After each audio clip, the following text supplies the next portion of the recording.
Special thanks to Tokyo Treat and Sakurako for sponsoring today's video. Before we get started, there'll be spoilers for the remainder of the 1000-year Blood War arc of Bleach in the video to follow. So, last time we did one of these, back in 2024, we got our first look at Core 3's new opening and ending the day before the first episode dropped.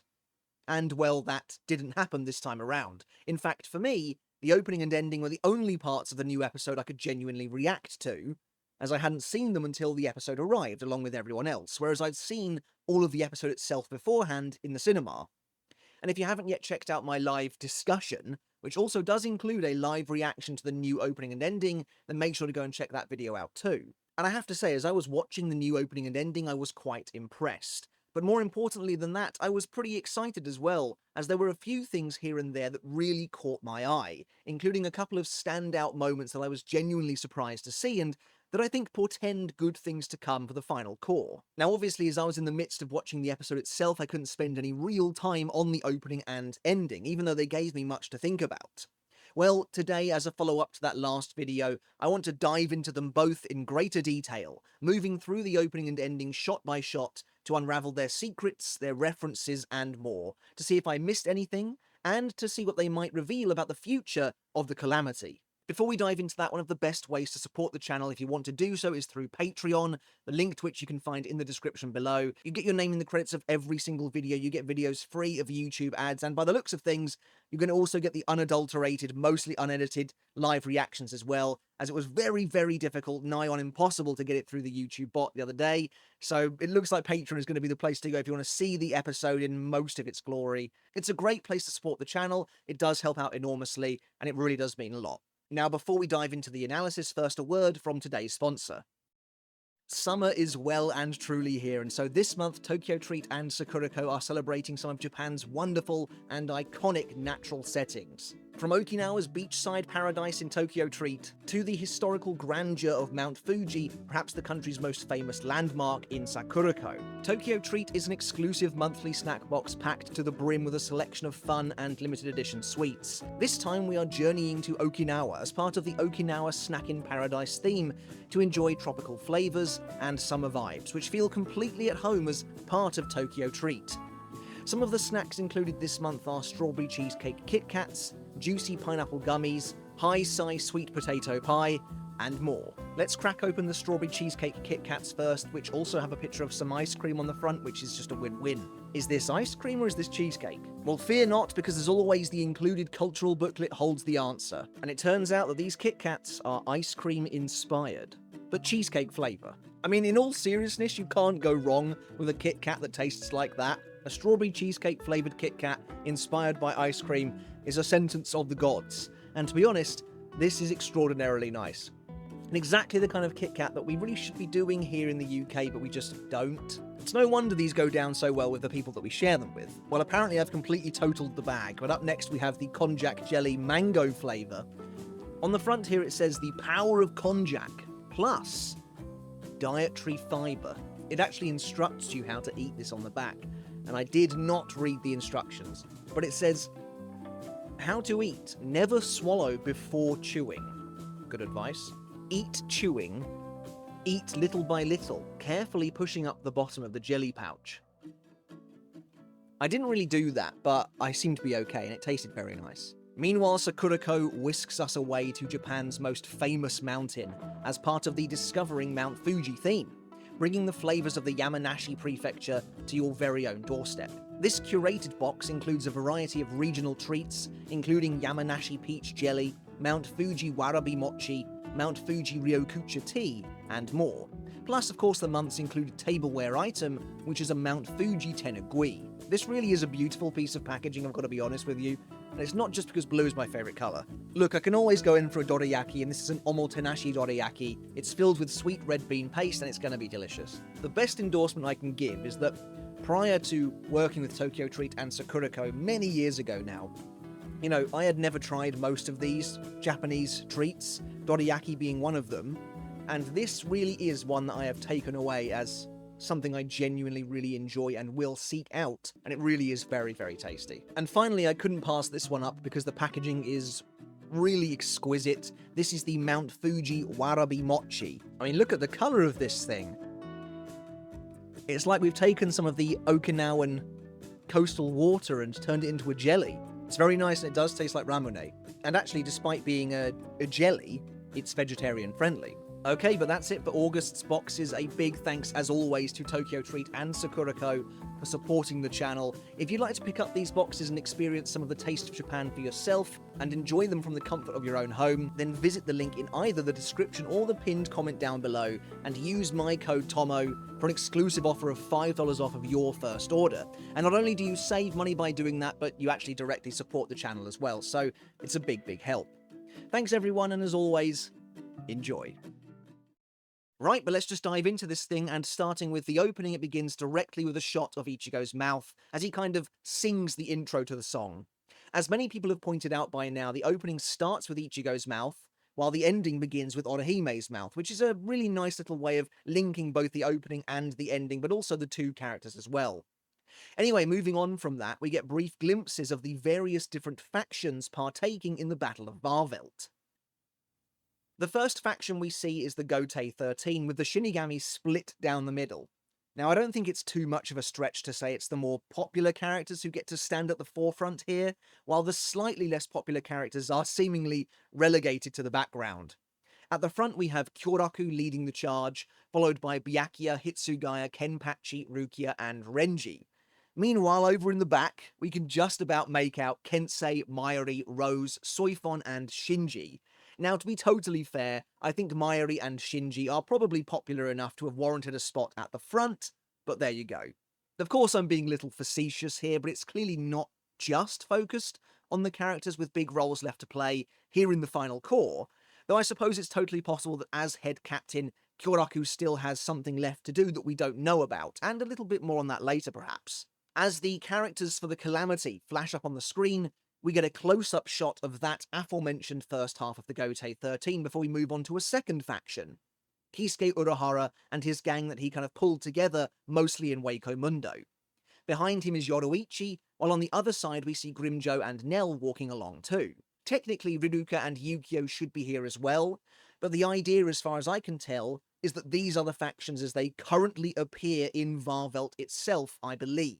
It's really cool seeing Grimjo and Nell have a genuine presence in the opening here, and it kind of makes me wonder what they might get up to, if anything at all, outside of the confines of what they did in the manga, or if the anime team just wanted to have the Espada in the opening. And speaking of which, speaking of characters having a presence here, one of my favourite things about this opening is just how many characters it manages to not only cram in, but give a little moment to as well. After all, it is potentially the very last Bleach anime opening. This is followed by a shot of the next major faction, Ichigo's crew, which technically includes Yoruichi as well, as she went up to Varvelt with them, but she was recruited ultimately by Kisuke and she ends up fighting alongside him, so that makes sense to me.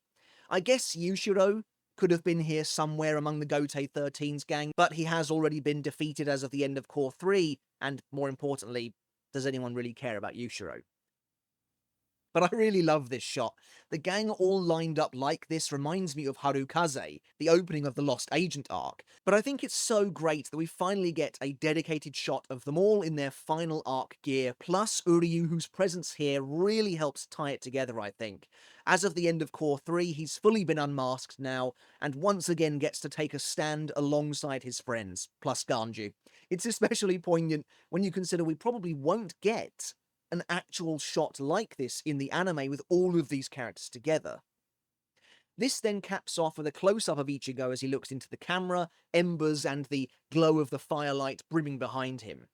I will say, as awesome as this shot is, it really is quite unnatural to see Ichigo smile like this, and it caught me off guard a bit initially, but like I said, it is very cool as well, as it feels quite triumphant and fitting for the finale of what has been a highly successful comeback. Immediately afterwards, we see Ichigo again, now standing tall and looking out into the distance. It seems to be designed to make it appear as though he's staring at Uryu, but I'm not really sure he is. To me, it feels more like he's preparing himself for the final battle to come, steeling himself, as it were, and again, I think he does look really cool here, composed, mature, and in control.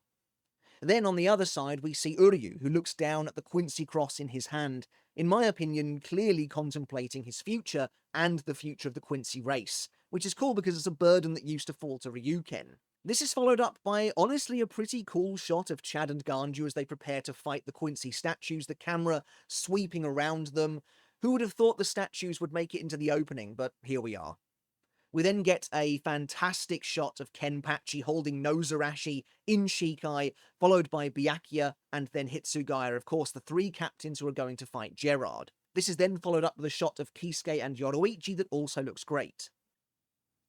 We then fly through several of the kind of cliffhanger moments from Cour 3, from the final episode of Cour 3, starting with the epic Vizard lineup. The shot is taken straight from the episode, though of course with new lighting, plus it's also been flipped as well for some reason. But I have to say again that it is awesome that the anime gives the Vizard their flowers like this here in the final opening, even if it is only brief. Again, it's nice to see them trying to represent as many characters as they can.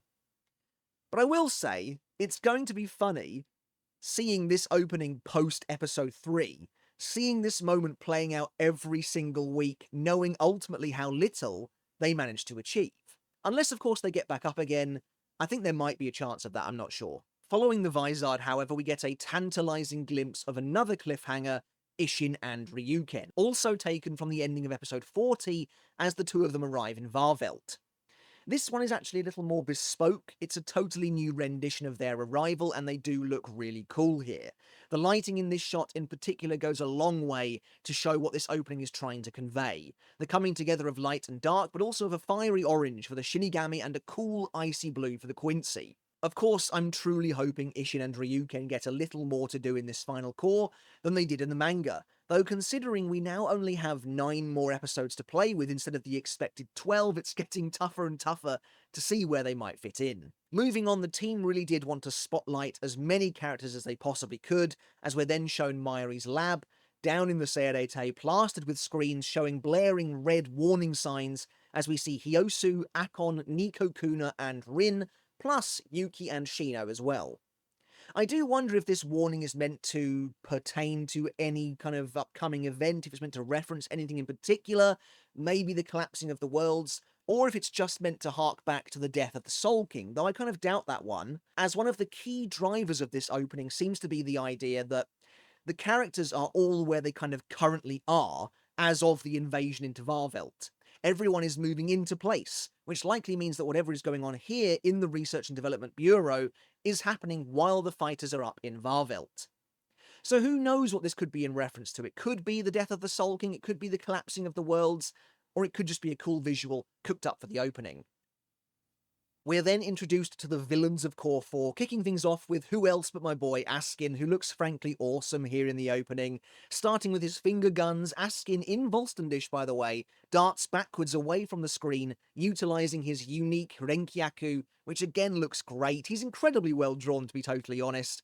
The camera then spins away from Askin to a nearby building, which is suddenly obliterated by Gerard, the enormous giant still in his base form. As we get a view of the towering Quincy from below, he moves to punch the screen, a reference to the activation of Kenpachi's Bankai, which Gerard, for plot purposes, decides to suddenly stop using Hoffnung, which probably would have won him the fight, and instead attack the Shinigami with his bare hands. But again, this looks wonderful, it's super dynamic, and I really do love it. I kind of wish he was using his Volstendish here, I think that would look really cool, but then A, it wouldn't be an accurate reflection of the moment that this is trying to convey, Kenpachi's Bankai being activated, and then B, maybe the team thought it would be a bit too much. It's funny though, obviously you wouldn't normally notice these kinds of discrepancies unless you pore over the trailer like this in obsessive detail, but they've given Gerard the strange red vein-like markings on his right forearm, where it regrew after being cut off by Kenpachi. But he's missing the shields on his knuckles from said same transformation. We then get the first truly surprising shot of the opening. Liege appears, or specifically a multitude of the glowing golden Liege flamingos appear, which I'll be honest, I really wasn't expecting to see. But this is pretty exciting. It seems odd that they would include Liege here if they weren't planning on concluding his battle with Izuru that again was set up in episode 40, something which we never saw in the manga. And it's not like he's here purely because he's a Schutzstaffel member either. Pernida, doesn't make an appearance in the opening or the ending because it's already been totally defeated. It is not coming back. So for Lige to appear like this, yeah, I'm kind of assuming they're going to return to his fight in some capacity, which I think is really cool. At least give us a bit of closure. Moving on to round out the villains, we get to see Hashwolf. And I'll be honest with you, I can't help but think on closer inspection that this is quite a big spoiler, though you have to read between the lines a little bit. Lifting his hand to the sky, Hashwolf's arm is coated in the power of the Almighty before it dissolves into blue sparkles as a huge hand comes out of the darkness and seemingly snatches it away. To me, this feels like a pretty obvious reference to Hashwolf's death as a result of the Owl's Valen. Him lifting his hand to the sky reminds me of the pose he strikes as he lies dying, but it also seems as though he is reaching up as if to receive power from his god. And then more importantly than that, as his body is subsumed by Yhwach's power, it then seems to crumble away, before Yhwach's hand emerges from the shadow and he takes it all back for himself, he snuffs it out. So based on this moment, on my own speculation, and the fact that Hashwolf's line, "You will at least forsake your life, Uryu Ishida," was clearly retained in the previous trailer, I think it seems pretty obvious at this point that Hashwolf's fate will be the same here in the anime as it was in the manga. But moving on, we get a close-up of Orihime's face as she opens her eyes. As she does open them, you can briefly make out Ichigo reflected in them, likely a reference to her following behind him, closely behind, as they prepare to enter Yhwach's throne room, or perhaps they're already in there, as we see Orihime readying her powers. Either way, the idea is that she's now able to fight by Ichigo's side at last, culminating in the completion of her character arc. This shot of Orihime is very nice, to be totally honest. I love the individual colours of her various Rika popping, and again, I can't help but wish the actual throne room battle really was going to be this kind of colour. We then see a sinister power churning and spiralling, taking the form of an eye, which then gives way to that which it sees before it. Ichigo, Orihime, Renji, and Rukia preparing to fight together. Before we move on to that, I read somewhere last night that this moment maybe teases the Hell chapter. Specifically, when these two seemingly opposing powers come together like this, it kind of resembles the two fish metaphor from the opening of that chapter. I'll be honest, while I enjoy a good Bleach conspiracy theory, I don't think it's that, but I can kind of see it too as well, to be fair. This is definitely one of the more abstract parts of the trailer, and if I were to guess, I think the various colours on show here, including even a kind of cloud of gold dust entering the spiral as well, are supposed to represent Ichigo's powers coming together, perhaps? Black and red being the fusion of Hollow and Shinigami powers, while the white is Quincy, and the gold is kind of the ultimate result, perhaps? Before eventually taking on the shape of an eye, either because Yhwach is just meant to be seeing this happening, or because it's meant to reference how Ichigo's power is innately similar in nature to that of the Quincy Kings. Before we continue, if you want to help support the channel, hitting subscribe down below is a great, easy way to do it. It's very low investment, but it actually helps out the channel enormously. It makes a very big difference over here as we try to reach 300,000 subs by the end of the year. Again, that's only possible with your help, and hitting subscribe helps to grow the channel as well. It helps to give us more exposure. So please do consider doing so today if you haven't done yet. If you're new here, or you're just part of the 50% or so of my viewers who haven't yet hit subscribe, either way, do consider doing so. It makes a massive difference. But then this rapidly ushers us into the action set pieces of the opening. Orihime, after conjuring her shield, instantly blocks the first strike from Yhwach. We then cut across the gang as they all take to the battlefield. Renji smashes through a wave of Soul King power with his Shikai, which seems a little unlikely, while Orihime continues to defend herself from a powerful torrent. Moving past Orihime, Ichigo comes rushing in, spinning and slashing away at the black energy with his dual blades. But this next shot is definitely the most encouraging and exciting of the lot. As Ichigo backs off, he gives way to Rukia. But not just Rukia, Rukia wielding her Bankai, Haka no Togame. Yes, Rukia's Bankai is back, and surprisingly not for the first time this week either, as she also reappeared using this form in the intro video for Bleach Mirror's High, the new mobile game that's currently in beta. But I am ecstatic about this. I have said for a very long time that I would love a second look at Rukia's Bankai in the Thousand Year Blood War arc, and after the last trailer seemed to reveal that she would be joining Ichigo and Orihime in the throne room in a new way, my expectations only went up. Now, thanks to the opening, it looks like we might get just that. A second look at Rukia's Bankai, perhaps as she wields it against Yhwach after arriving at the throne room battle, which of course would be completely new. Now, that being said, this opening also shows that Renji is a part of this fight as well, whereas in the last trailer we saw that he goes to Chad and Ganju, unless of course they also arrive at the throne room to fight Yhwach as well. And to be honest, considering how much Ganju was mouthing off at Yhwach in Core 3, I'd kind of love to see that. Anyway, using her Bankai, Rukia freezes a huge swath of Yhwach's power, which Ichigo then uses to jump off, cutting through more of the darkness as Rukia's ice continues to spread behind him.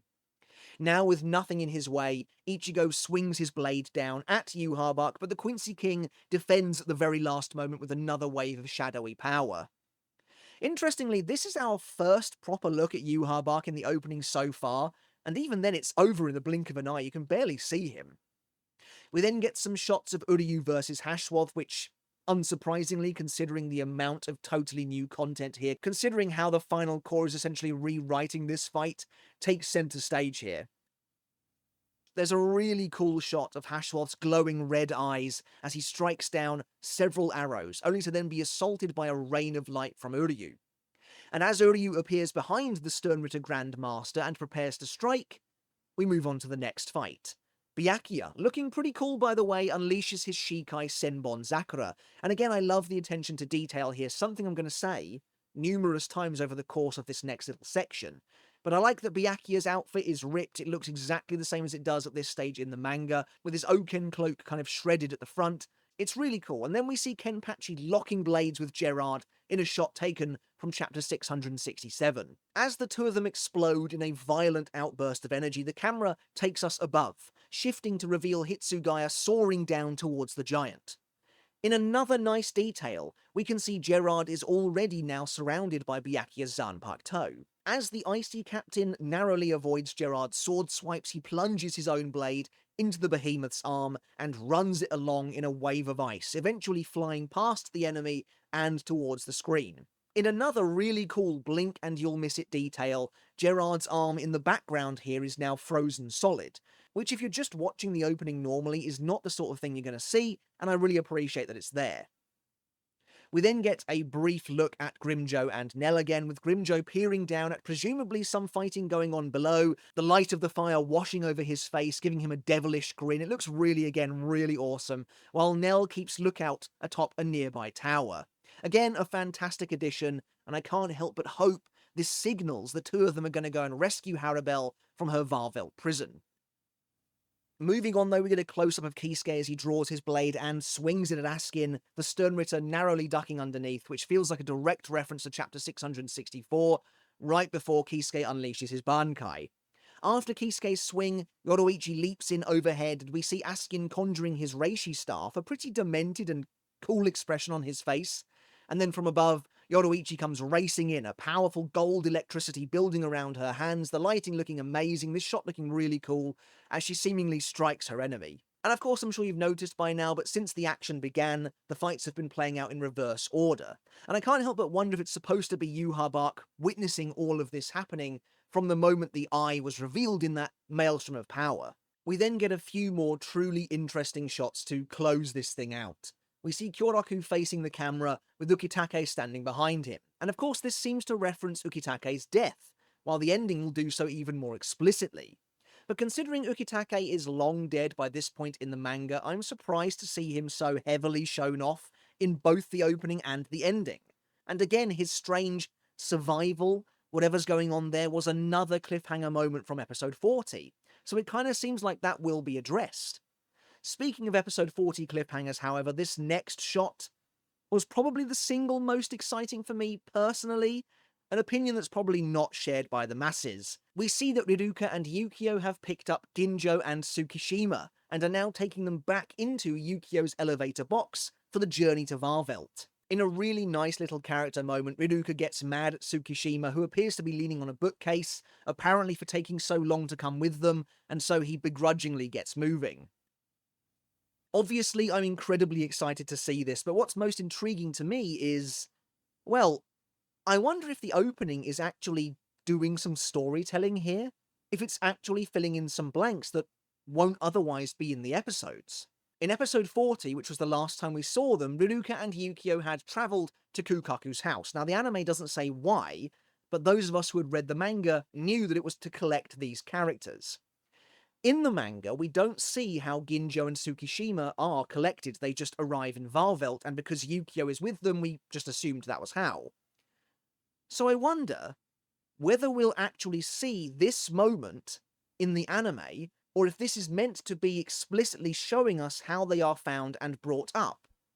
Basically, this is that moment right here in the opening, and it won't be in an episode. I'm not entirely sure, but I do wonder if the idea is that when Tsukishima and Ginjo suddenly arrive to help Ichigo towards the end of the cour, people will be able to look back on this moment in the opening and go, oh, that was when they got picked up. Obviously, it's just speculation on my part, but if that does turn out to be the case, I think that's an interesting way of utilizing the time you have, if you maybe don't have enough time to show everything you might want to. Putting it in the opening like that seems like kind of a cool idea to me, but we might see them get picked up in the anime anyway. And regardless, I'm very, very keen to see if they get more to do.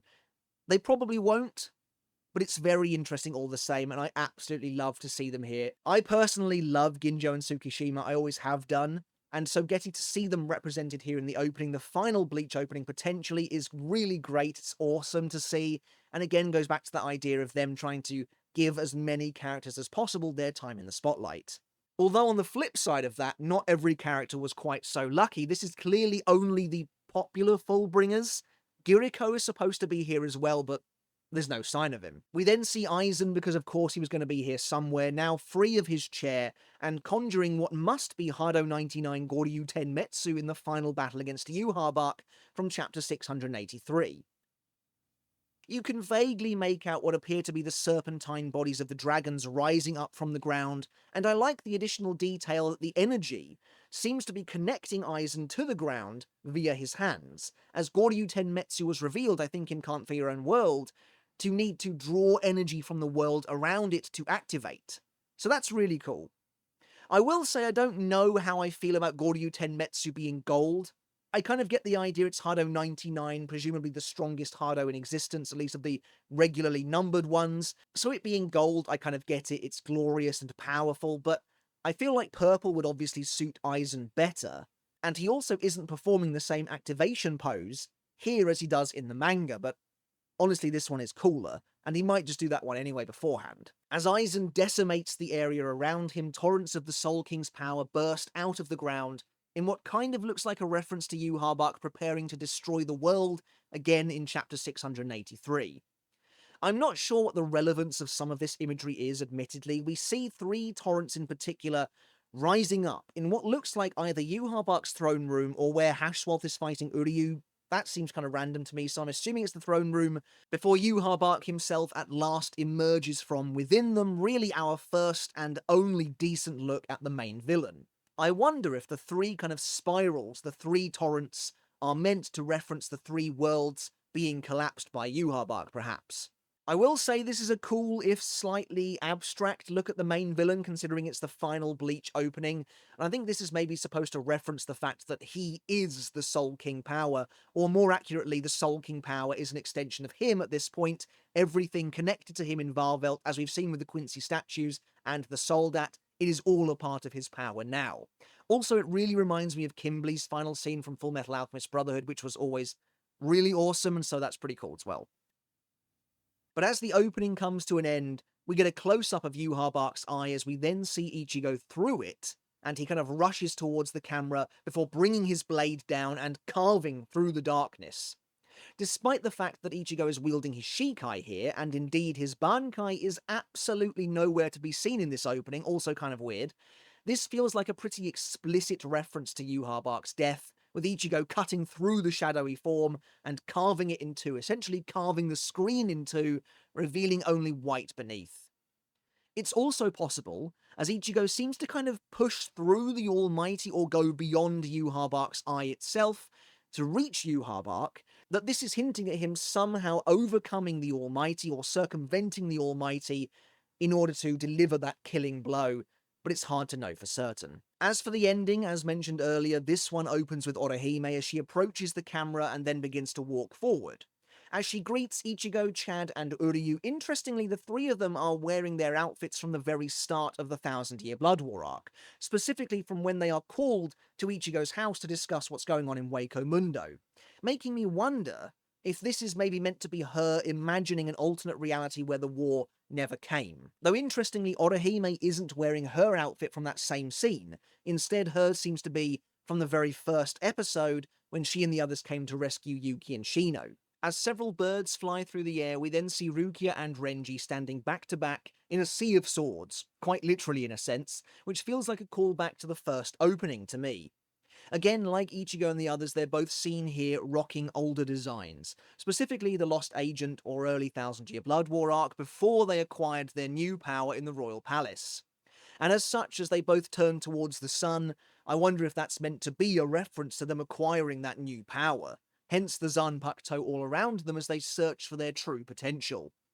As Ichigo, Orihime, Chad, and Uryu stand together, the sky suddenly fractures like glass, breaking open, presumably meant to reference Orihime's false happiness and peace, suddenly splintering as reality itself returns.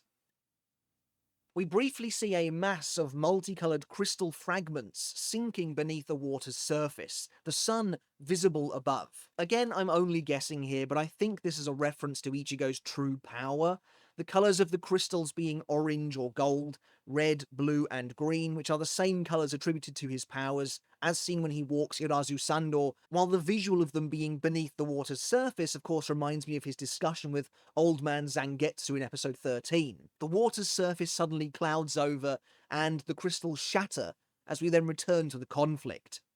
We get an awesome overhead shot of the Schutzstaffel marching forwards. Hashwolf leads the way, followed by Askin, Gerard, and Lige, while Yhwach Bark himself brings up the rear, which is really surprising to me. It's surprising to even see imagery like this, imagery of Yhwach Bark walking behind someone else. It's very unusual. And there are a couple of small details to take note of here too.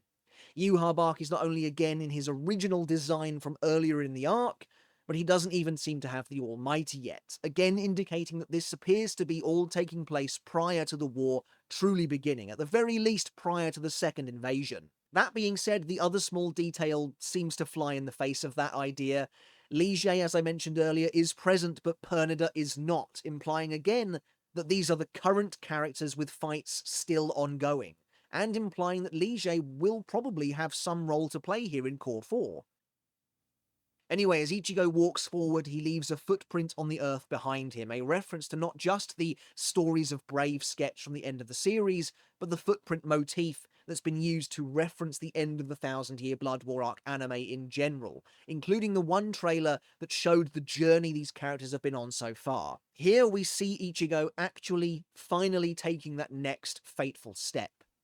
But of course he's not alone. As the camera pans out, we see that Ichigo is leading the pack, followed closely by Rukia, Renji, Uryu, Kisuke, Yoroichi, Ganju, Orihime, and Chad. And this shot reminds me a lot of Opening 9 Velonica, which also just so happens to be one of my personal favourites. Finally, we see a close-up of Ichigo looking pretty determined, looking fantastic, before moving on. As the rain pelts the Serete, we get a truly lovely shot, one of my favourites. Kenpachi looks up at the sky, seemingly in quiet contemplation, but beside him, reflected in a puddle, we can see Yachiru, as though she was standing right there. That's great stuff. However, as the camera then closes in on said puddle, Yachiru is gone. We then see Byakuya and Hitsugaya both communing with their Zanpakuto, before moving on to one of the best drawn shots of Ukitake I think I've ever seen, and now is a great time to emphasize once again that this is maybe the prettiest ending Bleach has ever had. It honestly looks fantastic.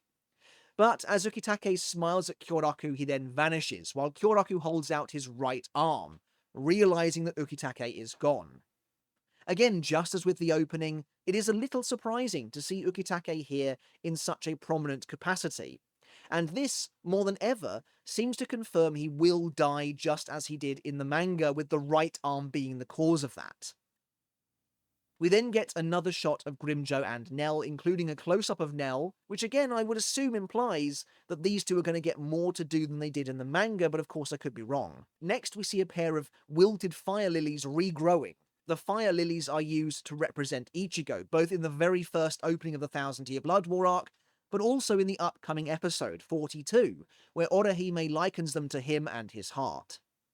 Speaking of Ichigo, we then see him thrust his right hand downwards before turning it back, as if to tell those behind him to wait, before he seemingly issues a rallying cry.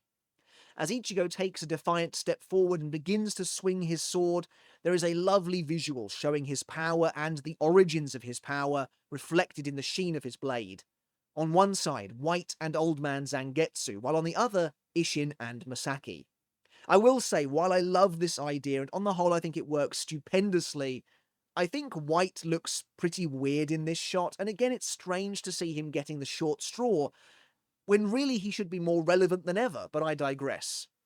On the other side we have Uryu, drawing his newest bow from the first page of chapter 684, which hasn't actually happened yet in the anime, and doesn't even happen in the first 3 episodes. In Uryu's Quincy Cross, we can see the reflections of both his own family and his own power as well.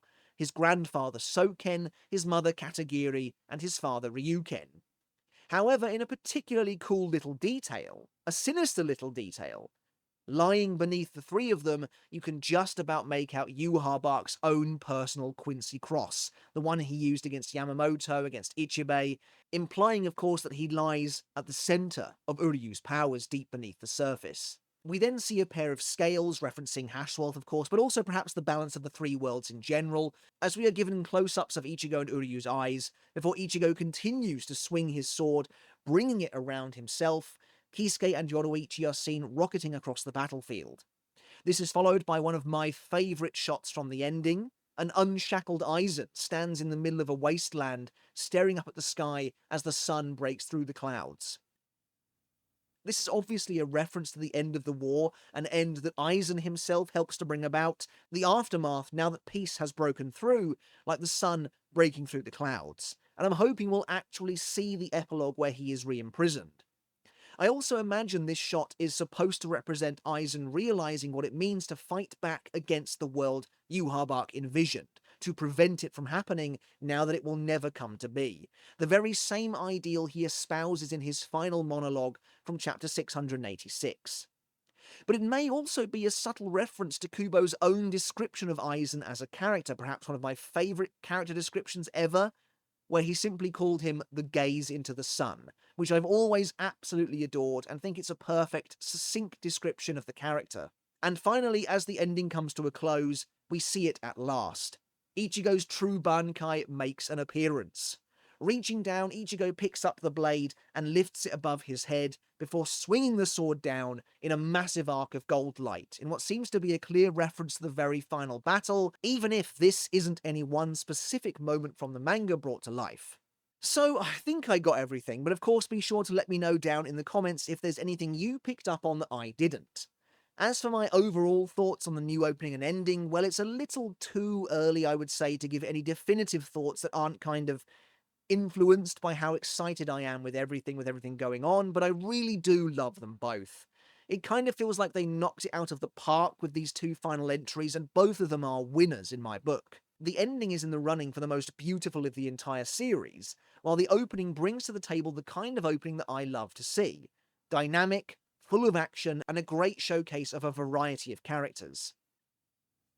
I will say I'm honestly a little surprised at how light on spoilers the opening in particular is. I think they showed a lot of restraint, way more restraint than they showed in that last trailer, and so I think that's quite a classy move.